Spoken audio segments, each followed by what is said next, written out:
Bueno, hoy voy a hacer yo una presentación que tiene que ver sobre los espacios mínimos.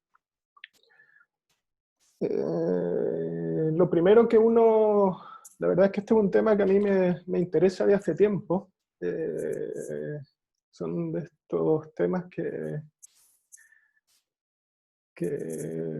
sin saber muy bien uno por qué te empiezan a interesar y empecé a coleccionar. Lo había dejado parado, así que ahora lo estoy empezando a retomar, como una serie de reflexiones y también de colecciones de los espacios mínimos. Pero lo primero que uno podría preguntarse, mínimos para qué o mínimos para quién. Hay muchas maneras de aproximarse a la idea de lo mínimo.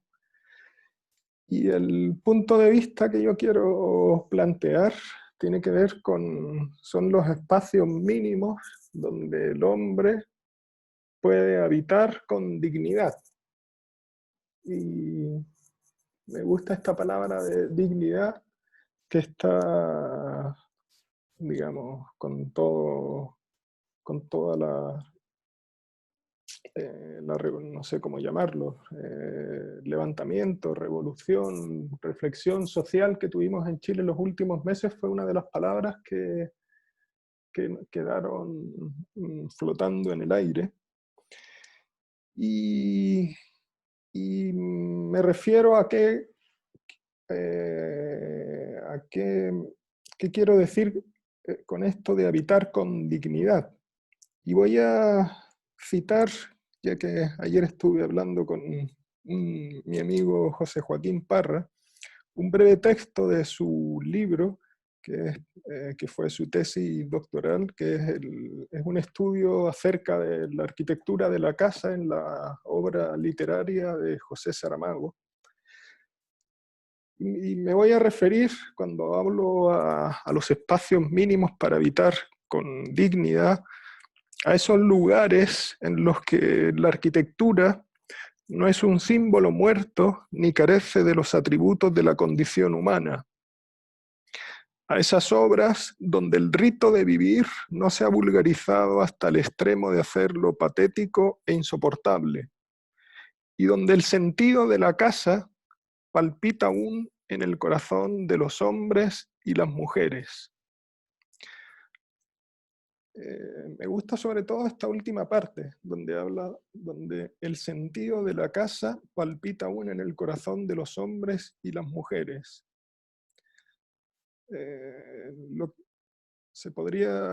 Mi hipótesis o la tesis que quiero un poco mostrar en esta presentación es que la dignidad del habitar no depende exclusivamente de los metros cuadrados, ni principalmente de los metros cuadrados, si bien es evidente que necesitamos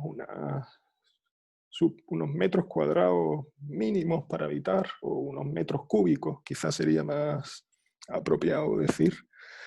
Pero mi tesis, lo que quiero mostrar es que, aparte de la superficie, es un problema esencialmente de sentido.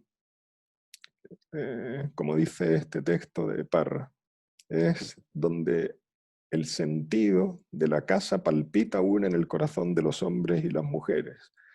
Por tanto, lo que voy a buscar es aquellos espacios mínimos donde sigue palpitando este sentido. Y para eso lo que voy a hacer es preguntarle a diversas personas concretas, algunas están vivas, otras están muertas, cuáles son para ellos los espacios mínimos para habitar con dignidad, con cierta dignidad. Y quería partir con este libro conocido por todos, algunos le llaman la Biblia del arquitecto,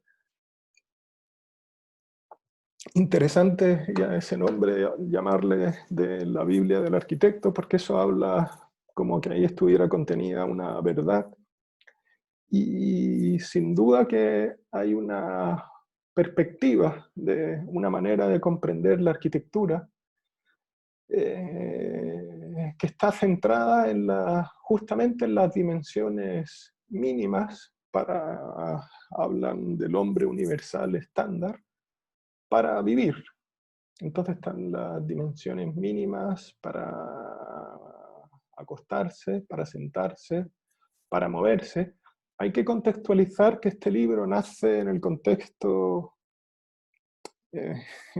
nace en la Bauhaus, en un momento donde irrumpe la masificación de la comprensión de la arquitectura industrializada y donde se intenta resolver de manera masiva el éxodo a las ciudades con todos los problemas que ello genera y la necesidad de construir mucha vivienda. Si le preguntamos a Neuffer, por ejemplo, cuál es el espacio mínimo para cuidar el cuerpo y asearlo, nos daría estas dimensiones, que probablemente son las que la mayoría de los arquitectos van a visitar cuando tienen que diseñar un baño para una casa. Sin embargo, si le preguntamos a un ciudadano romano cuál es el espacio mínimo para cuidar el cuerpo, nos diría que eran este edificio de las termas de Caracalla en Roma. Todavía están las ruinas, que son bien, bien impresionantes, porque el acto de bañarse era un acto público y era un acto social al cual probablemente solamente tendría acceso una cierta aristocracia de la sociedad. Pero las dimensiones son sustancialmente diferentes de lo que nosotros estamos acostumbrados. Incluso si nosotros comparamos la concepción de estos espacios en nuestra cultura, más la podríamos asociar casi a los templos o a los edificios de índole religiosos por su escala. Si nos vamos ampliando, podríamos partir de lo más grande, el espacio mínimo para habitar, como plantea Bruno Taut en esta hermosa representación, sería la corteza terrestre como edificio, porque habitamos en el planeta, habitamos en la Tierra, y la Tierra es el espacio mínimo para que el hombre habite. Y no solo es en la Tierra, sino también es el cielo, o sea, es el cosmos, es el universo, dentro del cual nosotros vemos apenas lo que llamamos cielo. Cielo que ha sido reconstruido arquitectónicamente en diversas obras, como en Santa Sofía, que es como esta representación del cosmos, del cielo, hecho arquitectura.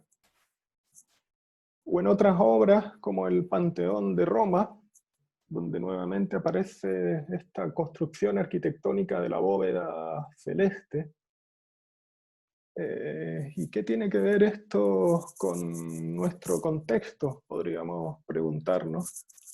Pues quizá no está tan lejos del espacio mínimo en el que habita o habitó el pueblo mapuche, que es la Ruca, que también, porque dentro de la concepción cultural de este pueblo, que es una concepción más mítica, también hay una relación con la naturaleza y con el cosmos que ineludiblemente está representada en la arquitectura. La Ruca, de alguna manera, presenta también una construcción de un espacio que podría ser considerado o comparado con estas grandes cúpulas que vimos solo que a un espacio o a una escala más doméstica. Me interesa esta dualidad como un punto de partida donde en lo pequeño puede estar contenido lo más grande, que es el cosmos o estos espacios más que no tienen medida. Y coloco aquí un texto que es de Vitruvio, que es como sabéis, es el texto más antiguo de la cultura occidental que se conserva sobre arquitectura, o uno de los más antiguos. Y él habla, de alguna manera, nos cuenta un relato que se podría comparar con un pequeño mito, donde intenta explicar el origen del habitar, el origen de la arquitectura. Y lo relaciona con el fuego, lo relaciona con, él describe cómo se descubre casi accidentalmente el fuego. Y es en torno al fuego, a este calor templado, donde el hombre puede reunirse, y es de esta reunión donde el hombre empieza a comunicarse, y viene el lenguaje, y es desde esta reunión donde permite que empiezan a poder construirse pequeñas cubiertas donde resguarecerse en torno a un fuego. Es curioso cómo plantea el origen de la arquitectura con el origen de la reunión y con el origen del lenguaje. Y no está tan lejos del ejemplo que conocemos, que sería este ejemplo tan interesante como es esta cabaña, que podríamos llamar una como cabaña, que es la ruca, donde en un monoespacio se da esta reunión de un grupo de personas, que podría ser una familia o lo que fuere, en torno a un fuego. Que es un espacio donde sucede todo, donde se cocina, que está bastante cercano a esta descripción que curiosamente hizo hace 2100 años un arquitecto romano a modo de relato. Y creo que es bien interesante detenerse un poco en el fuego. ¿Qué es lo que tiene el fuego que hace que podamos reunirnos toda una noche en la intemperie, conversando en torno a él? Y tiene la suficiente riqueza no solo del calor templado, sino tiene algo en sí mismo que es lo suficientemente atractivo que hace que podamos estar mirándolo durante toda una noche, eh, y sentirnos bien. No es por algo que el fuego se relaciona con el calor de hogar. De alguna manera se podría decir que este sentido de habitar podría tener esta metáfora del calor, del fuego, que es una metáfora y es una realidad. Si volvemos nuevamente ampliamos otra vez la mirada para nosotros que habitamos en la parte sur de América, el espacio mínimo para habitar podríamos decir que es nuestro territorio. Hoy en día es difícil hablar y ver este territorio como una unidad. Pero si le preguntamos a un grupo de arquitectos, por ir bajando la pregunta, que es este grupo de la Católica de Valparaíso, para ellos el espacio mínimo para habitar sería América, sería Amereida. Ellos lo nombran como Amereida. Nuevamente aparece un relato. que es un intento de otorgar sentido a un territorio. Y en este caso se le intenta dar un sentido poéticamente, como todos los relatos escritos, todos los mitos que intentan dar una construcción de sentido. Ellos plantean que América no ha sido descubierto, porque en realidad Cristóbal Colón, cuando llegó a América, se equivocó, él iba a otro sitio, y él no vio lo que era América, sino que vio lo que él traía desde su cultura, vio una proyección de América, pero no vio América. Y plantea que América está todavía plantean por descubrirse. Bueno, aquí hay algunos dibujos que probablemente algunos habréis conocido, y ellos realizan hacen la Cruz del Sur, y como un acto fundacional para ellos, hacen esta travesía justo en donde se cruza esta cruz, que es en el interior del continente, que es donde todavía no está habitado el continente, como un intento poético de refundar el continente, que lo giran un poco para darle una independencia y para tener su propio norte, y no ver América desde una mirada eurocéntrica, sino verla desde sí misma. Y en un intento de fusionar lo que sabéis que este grupo, la refundación de esta escuela por Alberto Cruz, Godofredo Iomi, un grupo de intelectuales, de arquitectos, de artistas, un grupo multidisciplinario, pero bastante direccionado por la poesía, con Godofredo Iomi, y buscan esta fusión entre arte y vida, plantean. Y coloco aquí este texto de Hölderlin, que para ellos es bastante fundante, que es un poeta del romanticismo alemán, que plantea que poéticamente habita el hombre sobre la tierra.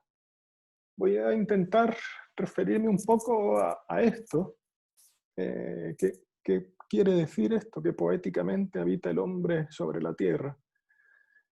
Si le seguimos preguntando a este grupo, qué es el espacio mínimo para habitar, probablemente ellos seguirían hablando del territorio americano. No es por nada que Nicanor Parra hablaba de que, refiriéndose a Chile, que no somos un país, sino que apenas somos paisaje. Vemos la relación del paisaje de estas obras, que no tienen una finalidad utilitaria, sino que tienen una finalidad para habitar el paisaje de una manera que están explorando, intentando mirar el territorio con ojos nuevos, como americanos. Entonces el espacio mínimo para este grupo sería Ritoque, que es una especie de ciudad que ellos llaman, donde hay unas plazas, hay unas ágoras, o donde hay lugares para, como es una escuela de arquitectura, para exponer proyectos. Es una arquitectura bastante efímera. Este proyecto que está aquí abajo, que está en una zona de dunas, después de un tiempo las dunas sobrepasaron la estructura y desapareció. O también un lugar para habitar y explorar el mar, que es parte de este territorio, podría ser esta embarcación que ellos construyeron, que es un lugar de investigación. Volviendo un poco con esto de esta concepción del habitar, de esta concepción, de esta poética de habitar, detrás de este planteamiento del grupo de Valparaíso está, entre otros pensamientos y cruces, están los planteamientos de Heidegger. Y si le preguntamos a Heidegger cuál es para él su espacio mínimo para habitar, nos diría que fuéramos a leer su texto Construir, Habitar, Pensar, que es un texto que dentro de su lenguaje quizás a veces un poco críptico o a veces un poco no tan fácil de comprender, porque también hay un cierto lenguaje también en parte poético, plantea lo que para él es habitar. Si voy a leer algunos fragmentos. Primero plantea que los hombres, dice, el modo como tú eres y yo soy, los hombres somos en la tierra. O sea que ser hombre es habitar, el modo como nosotros somos en la tierra. En la tierra como mortales, porque tenemos un tiempo y morimos. Habitar quiere decir permanecer a buen recaudo, estar resguardado en lo libre. O sea, relaciona esta idea de habitar con una cierta libertad. Un rasgo fundamental del habitar descansa en el sentido. Nuevamente aparece esta idea de sentido, de residir en la tierra. En la tierra significa debajo del cielo, como habíamos visto debajo de la bóveda celeste. Ante los divinos, esta parte quizá es más abierta, e incluyen perteneciendo a la comunidad de los hombres. O sea, habitamos como comunidad. Y en síntesis habla de una relación con la tierra, con el territorio, con el cielo, con los divinos y con los mortales, que somos todos. Pero si vamos a algo más concreto, si le preguntamos a Heidegger cuál sería su espacio mínimo para habitar, sería esta cabaña que él mandó a construir, y la mandó a construir con unos maestros de este lugar, en la montaña, que de alguna manera reprodujeran la arquitectura tradicional de esta montaña. Es un espacio de 6×7, o sea, son 42 metros cuadrados. No es una casa, digamos, no está muy lejos de lo que podría ser una vivienda social. Si os fijáis, aquí está el acceso. Este sería como el pequeño comedor, estar. Aquí está el fuego, que sería esta estufa. Aquí está la cocina. Este es el área de servicios. Aquí hay un baño y este es un lugar para secar la ropa, como un lavadero. Aquí se pasa un dormitorio y aquí se pasa un estudio que hace las veces de dormitorio.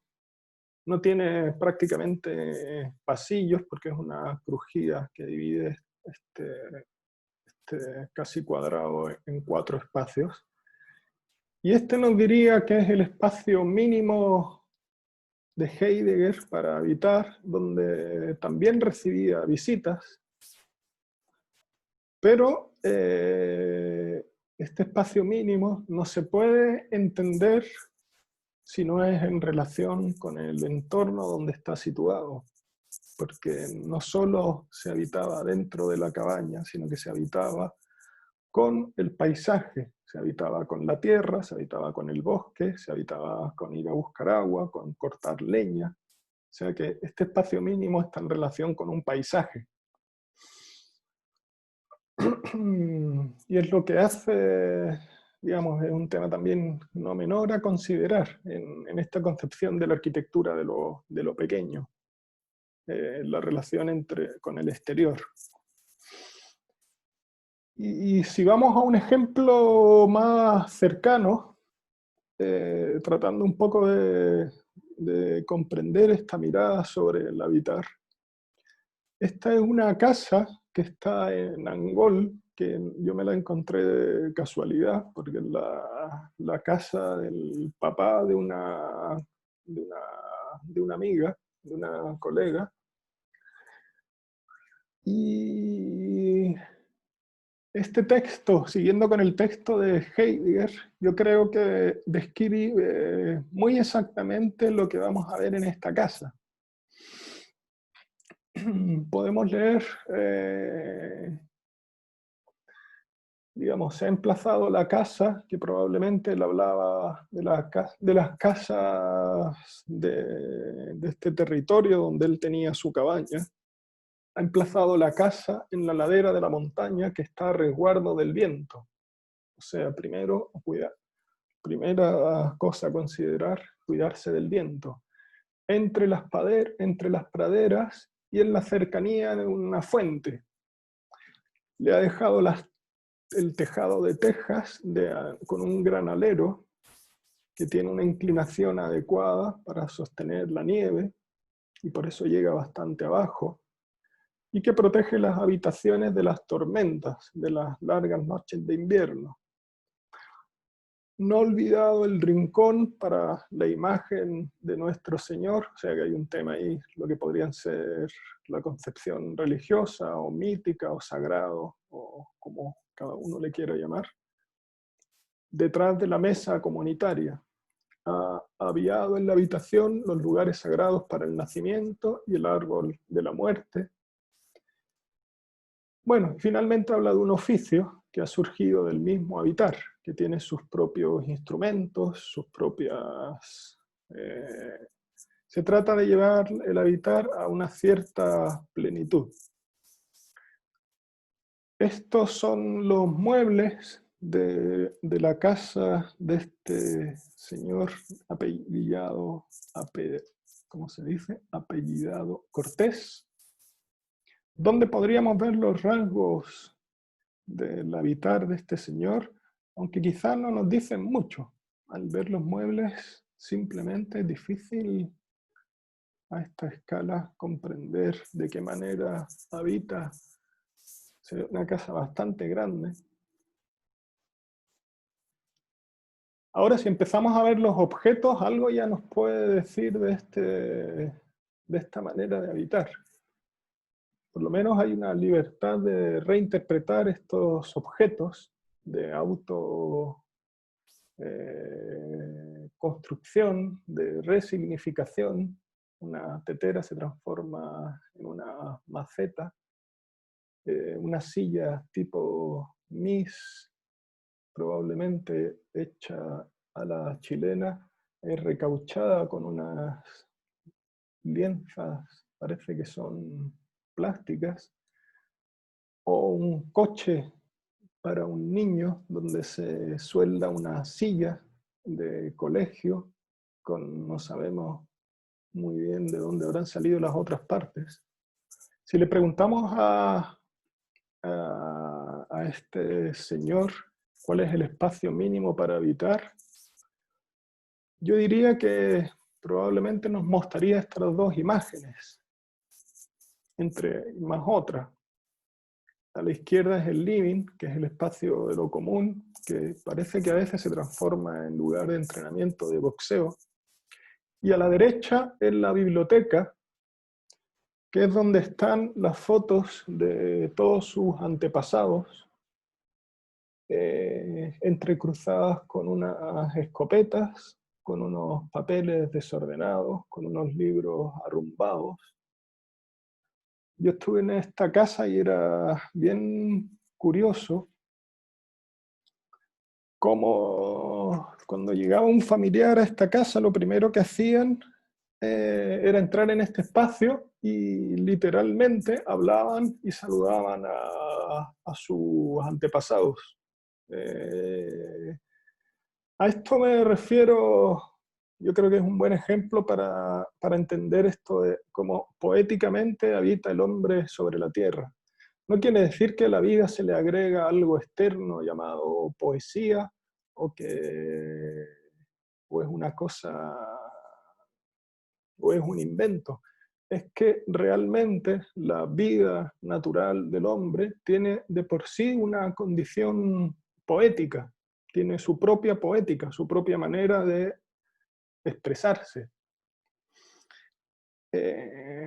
Cuando no es reducido a esto que hablaba al principio, cuando no es vulgarizada, cuando no es estandarizada hasta el extremo de hacerlo patético, insoportable, rutinario o despersonalizada.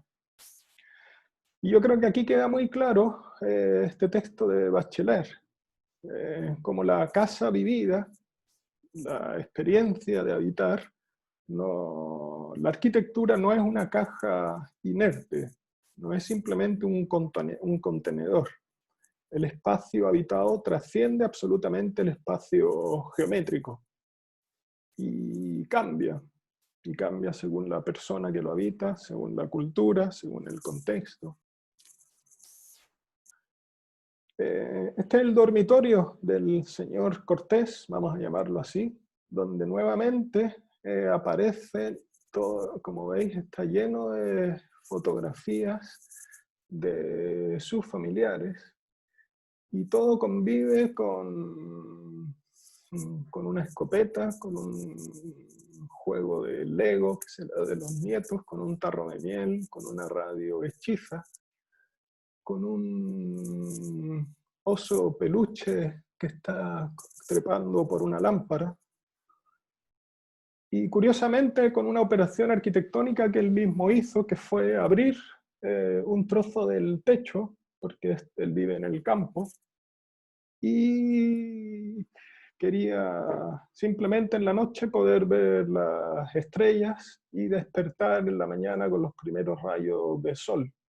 Porque bueno, es otra manera de habitar, que no es la nuestra, que tiene que ver con los ritmos cíclicos de la naturaleza.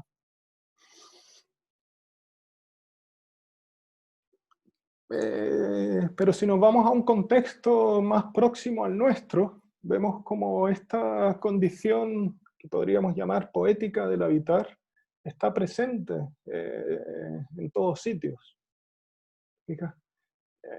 Incluyen, podemos tener todos el mismo espacio, los mismos metros cuadrados, la misma superficie.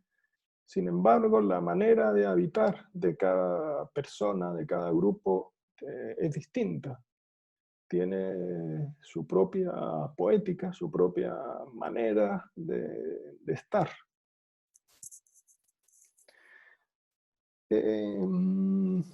Siguiendo con esta línea, hay un texto de Rainer Maria Rilke, que un poco, de alguna manera, es una crítica a la modernidad, donde se valora la manera de construir o de relacionarse con los objetos antes de la modernidad y después. Y tiene que ver probablemente con una relación mucho más próxima entre la construcción de objetos y entre ellos la arquitectura y la vida.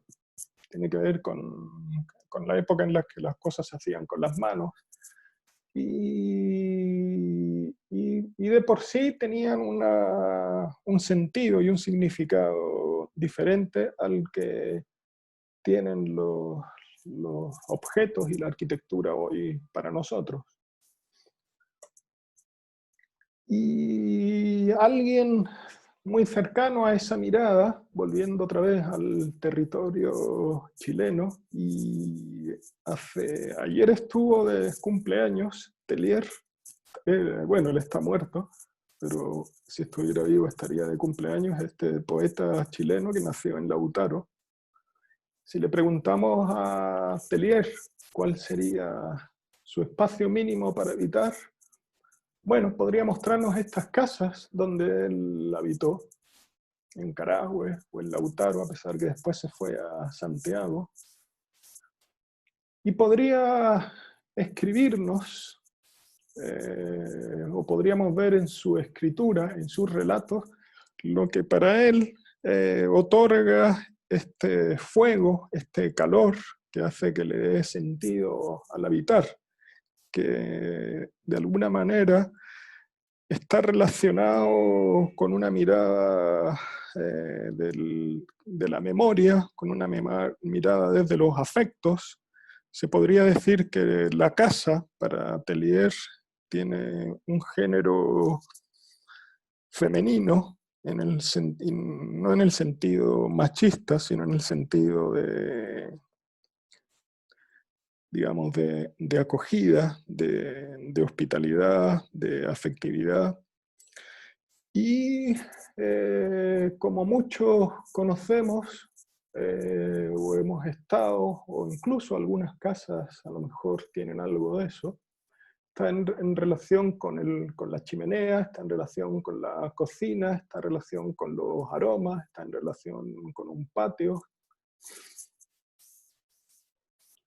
Pero también está en relación con un paisaje y también está en relación con una aldea. El espacio mínimo para habitar, para Atelier, no es solamente la casa, sino que es la aldea, que es el lugar donde se puede contar la historia de cada personaje. Y estas son imágenes de la arquitectura que va creando en Lautaro, un poco más vernacular. Poniendo un ejemplo de arquitectura contemporánea en esta misma línea, y haciendo un homenaje a Eduardo Castillo, él mismo en la memoria de su proyecto coloca un texto sobre Tellier, que habla de cómo los tejados se inclinan bajo el peso de la lluvia de los infinitos inviernos. Y es interesante este caso como reinterpreta una tipología constructiva y formal que tiene que ver con los techos, con esta arquitectura de techos que es reformulada, tiene que ver con los grandes aleros que protegen de la lluvia, que no es tan lejos de la descripción que hacía Heidegger. Tienen que ver con una manera de estar frente al paisaje, frente a la vida, y en relación con un árbol que está en el territorio. Muestro aquí un proyecto que yo hice. No muestro el proyecto, pero yo le hice la misma pregunta a estos habitantes, tratando de comprender qué cosas daban un sentido o esta idea del calor de hogar desde su propia biografía. Y aparecieron estas relaciones, una antigua construcción que estaba en ruinas cerca del territorio donde iban a construir, donde cuando ellos eran niños iban a buscar leche, un granero donde pasaban las horas jugando, o una relación con la naturaleza, donde a diferencia de esta clásica distinción entre artificio y naturaleza, se producía una hibridación de esta relación. Si le preguntamos a Andrei Tarkovsky, este cineasta ruso, en realidad al personaje de Nostalgia, que es un escritor italiano, no, un escritor ruso que está en Italia investigando sobre un escritor y sufre del mal de la nostalgia, continuamente está hecha de menos su tierra, que es un poco lo que le pasa a Tarkovsky, que él tuvo que irse de Rusia porque fue un poco, bueno, su cine fue perseguido por la Rusia de la época. Y él construye y representa con esta imagen lo que para él es sería su espacio mínimo. Su espacio mínimo, nuevamente aparece esta idea de la cabaña, que la cabaña, él vivía en el campo, que era esta cabaña de la infancia, pero reconstruye una representación de esta cabaña en un sueño, que está dentro de un espacio mayor que no se alcanza a entender, es una arquitectura dentro de otra arquitectura, y rodeado de la naturaleza. Me interesa esta cita de Tarkovsky, que también va un poco, como seguimos como profundizando en esta mirada de lo que tiene que ver con el sentido, esta relación entre el espacio mínimo y el sentido. Y habla como el conocimiento científico, que él llama frío de la realidad, tiene que ver con ir avanzando sobre, poco a poco sobre peldaños de una escalera sin fin. El conocimiento científico el que hace que hoy nos podamos encontrar vacunas para enfermedades. Es una cosa sumativa. Alguien descubrió algo, después alguien sobre ese algo da un paso más adelante y va sumando de alguna manera, avanzándose en ese conocimiento.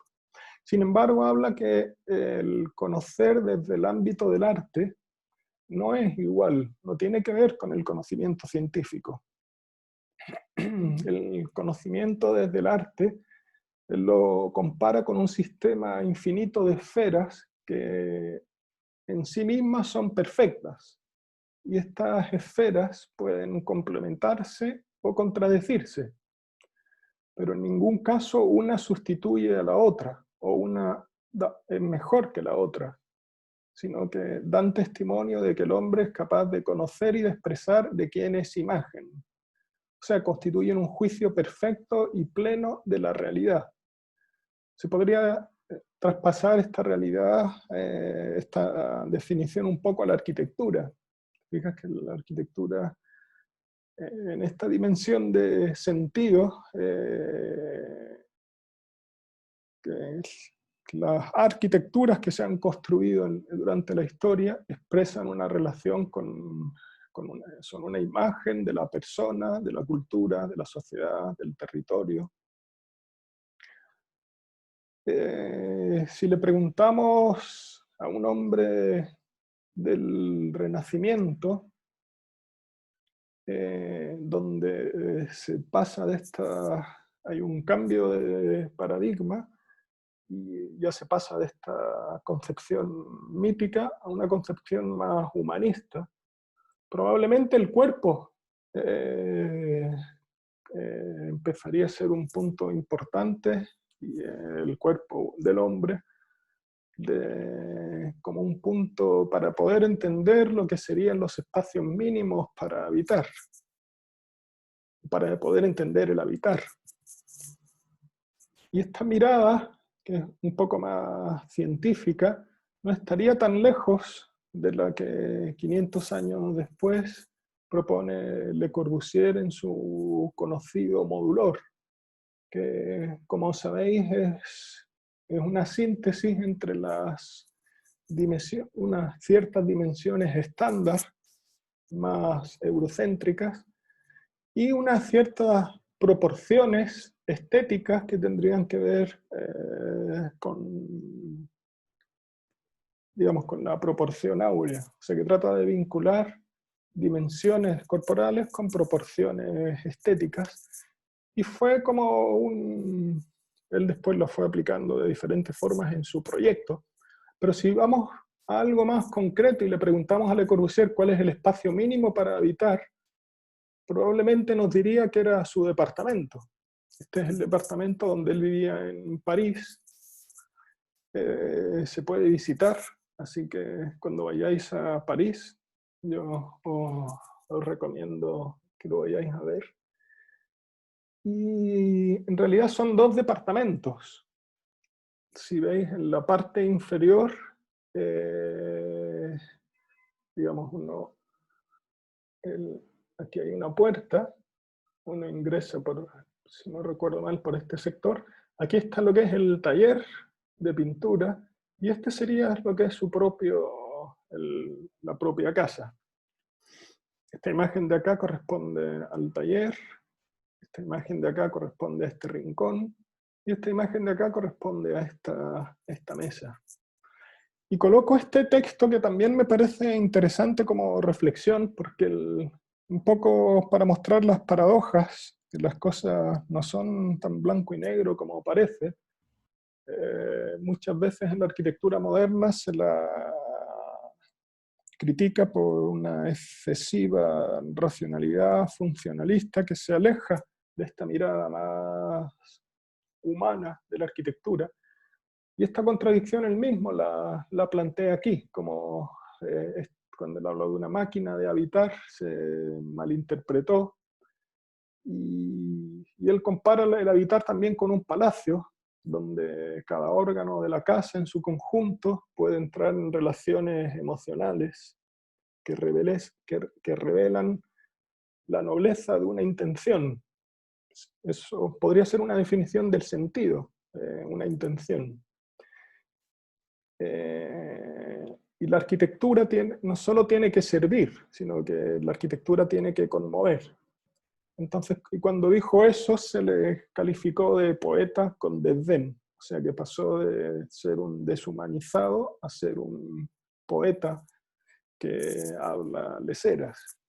Sin embargo, si vamos a los hechos, vemos en la concepción de su casa, a pesar, digamos, está la idea del modulor, está la idea de la medida, pero hay una condición propia y singular de lo que es el habitar.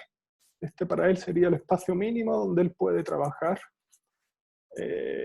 con una cierta iluminación, con unos ciertos materiales. Tiene esta pequeña nave. Este espacio de acá es el lugar para leer, con una luz cenital, el lugar para la reunión, el lugar para comer. Curioso este lugar para el cuidado del cuerpo. Yo no, esto de acá, este sector de acá es la ducha. Yo nunca había visto un espacio para ducharse. Si os fijáis, la sensibilidad corbusiana va bastante más allá de una mirada reduccionista, funcionalista. Es una concepción del habitar, de los actos cotidianos que buscan de alguna manera llevarlos a un cierto esplendor. Cabría preguntarnos, volviendo a nuestro contexto, si las viviendas sociales en Chile constituirían un espacio mínimo para habitar. En este caso se podría decir que sería medio espacio mínimo, porque son medias casas, pero pienso que mientras no logremos aumentar la dignidad de los espacios mínimos para habitar en las viviendas sociales, seguiremos sin merecernos llamarnos país, y no solo apenas seremos paisaje, sino que seremos un paisaje cada vez menos paisaje. Y aunque esto probablemente es lo mejor que se puede hacer con los fondos que se tienen, yo creo que esto no merece ganar ningún premio Pritzker, porque no creo que esta vivienda pueda ser comparable con las que se construían hace 50 o 100 años atrás, pero sabemos que dependen, que es bastante complejo el tema. Esos son los planos de este barrio, y esto fue un grupo construido por la Forestal Arauco dentro del Sistema Nacional de Postulación a Viviendas Sociales. Si volvemos a Le Corbusier, al espacio mínimo, es curioso que él en el verano se retiraba y construyó la famosa Petit Cabañón, que es una construcción que no tiene más de 16 metros cuadrados, donde él estaba al lado del restaurante de un amigo y se retiraba en las vacaciones, iba solo, y era como un lugar donde él, bueno, dibujar, pensar, descansar. Le gustaba mucho el mar, bañarse, de hecho murió nadando en el mar. Y aquí está aplicado, sí, de una manera mucho más al milímetro, lo que son las dimensiones mínimas corporales para las distintas actividades cotidianas, desde el dormir, estudiar, asearse. Pero también yo notaría esta pequeña diferencia, que es un espacio muy mínimo, pero tiene esta pequeña ventana. O sea que el habitar de este espacio mínimo no es solamente en sí mismo, sino que también es en relación en este caso, con el mar. Y si vamos a un espacio más pequeño todavía, esto era su oficina, es una oficina pequeñita dentro del atelier que tenía en París, y es donde él se encerraba solo a pensar. Y es un espacio que es más pequeño que lo que podría ser una habitación. No tiene 6 metros cuadrados y es un espacio que no tiene ventanas. Es una habitación que lo único que tiene es esa mesa, una pintura y una escultura que estaba pintado de negro. O sea, lo que hacía en el fondo era un espacio donde desaparecían los límites y él se encerraba solo a pensar, un lugar más íntimo donde conversar. Yo creo que poco a poco se va aclarando como esta dimensión de lo mínimo va en relación con un sentido arquitectónico, no solamente con un sentido, no solamente con los metros cuadrados. Lo mínimo va en relación de para quién, para qué. Nuevamente esta dimensión de lo que tú estás haciendo, de lo pequeño que se empieza a acercar en la medida que se achica con una dimensión de lo que podría ser el objeto o el mueble. Si vamos a los espacios mínimos, podríamos caer, digamos, en lo que podemos llamar celdas. Y es interesante ver cómo el mismo espacio, o espacios muy similares, pueden servir para la aniquilación de una persona, como narra Thomas Bernhard, en lo que parecía era un psiquiátrico, o un espacio mínimo que también sería una celda,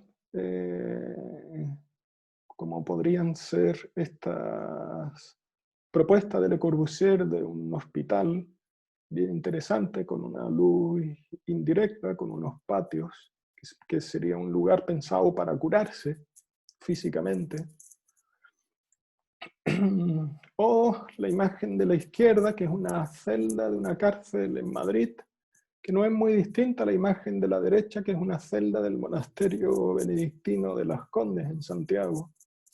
Si os fijáis, la arquitectura no es muy distinta, pero lo que en un lugar es un encierro punitivo, en otro lugar es un encierro voluntario. O sea, nuevamente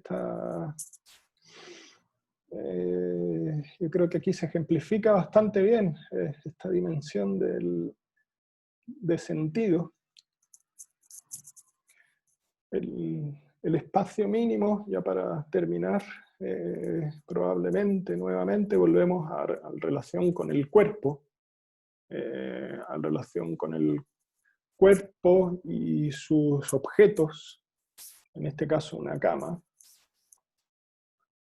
Y volviendo a algunos de los espacios más pequeños que he encontrado para habitar, según la tradición oriental, había un personaje que se llamaba Simón el Estilita. Estilita significa columna, que era un personaje que vivió en una columna toda su vida. Estaba de pie, siempre de pie. Y bueno, interesante cómo lo representan. En algunos lugares hay una escalera donde parece que le llevaban la comida, pero él vivía en una columna porque él conversaba con unos personajes que andaban deambulando por las alturas. Si alguien quiere ver, Luis Buñuel hizo una pequeña película donde irónicamente presenta a este personaje con todas las tentaciones carnales y espirituales que sufría y padecía. Pero es una persona que vive arriba en una relación con el cielo, se podría decir. Y si vamos a algo contemporáneo, del espacio más pequeño para habitar, encontré esta especie de diseño, instalación de Chiro Kuramata, que es un diseñador japonés, que plantea esta silla muro, como ya el calce perfecto entre el cuerpo y un mueble que se transforma en espacio. Y si vamos a algo más pequeño todavía, donde podemos habitar lo que sería el útero materno, donde todos algún día estuvimos, y a pesar de ser un espacio pequeño, donde sin duda que el habitar se da en una condición de total plenitud.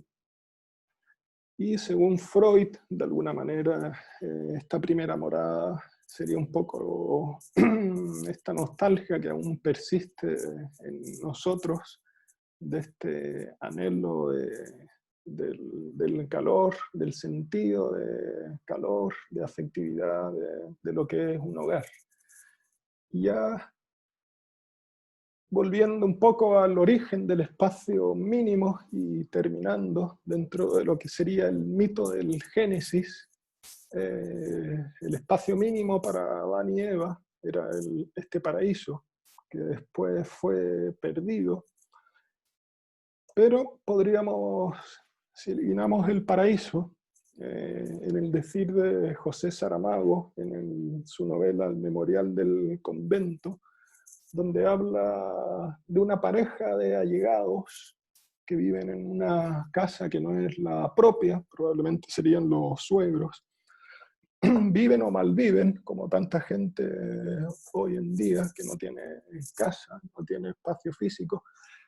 Sin embargo, para ellos lo que hacía que ese espacio complejo y muy difícil de habitar tuviera este calor de hogar era la posibilidad de mirarse. O sea, el hecho de mirarse era, como dice Saramago, era su propia casa. Lo que les daba el calor de hogar era el poder estar juntos. O sea, el espacio mínimo sería el que permite el encuentro con la otredad, es el que permite el encuentro con otra persona. Y